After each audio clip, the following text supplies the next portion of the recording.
overcome another huge misconception.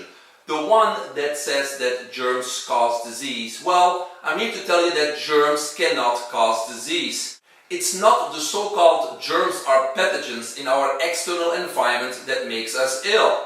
They are always there, in the air, in our water, in our food, in our drinks. They have always been there. They are there now, and they will always be there. We cannot escape them, and attempting to destroy them is folly. We cannot avoid germs. We can only prevent their invasion by being in great health. We are constantly exposed to them, and yet we are not always feeling sick, right? It's the condition of our internal environment that dictates whether or not that pathogen or germ will wreak havoc and sickness or not.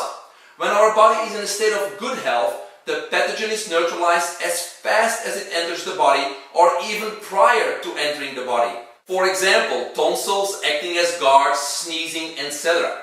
When our health is compromised due to our poor lifestyle choices, bad food and drink choices, our daily stress, or an imbalance of emotions, our internal environment is compromised and weak.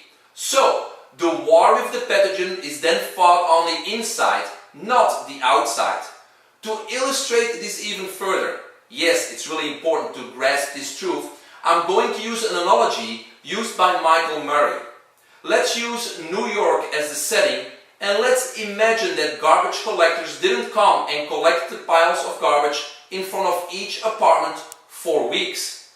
Then rats would be running all over the streets enjoying the garbage festival, wouldn't they? Now, killing the rats wouldn't do much to solve the problem, would it?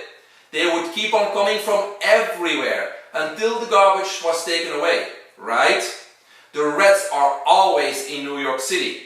What would draw them out on the streets would be piles and piles of garbage.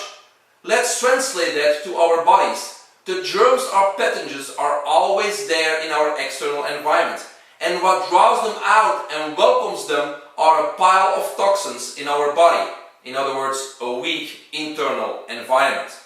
Another example, think about this. What if someone states something like, 6 kids out of my son's class all got this flu that's going around. And let's assume that there are 13 kids in the class. What does that mean? Does it mean that germs are biased? Or does it mean that germs have the ability to be selective or take part in racial profiling? Or maybe it just means that 6 kids have a compromised internal environment at the time of exposure, and the other 7 kids are in a state of good health at the same time of exposure. Again, it's not the external environment that causes symptoms and disease, but a compromised or weak internal environment. It's also in these situations that people use the word contagious, while all that seems to be contagious these days is poor health, not the so-called germs.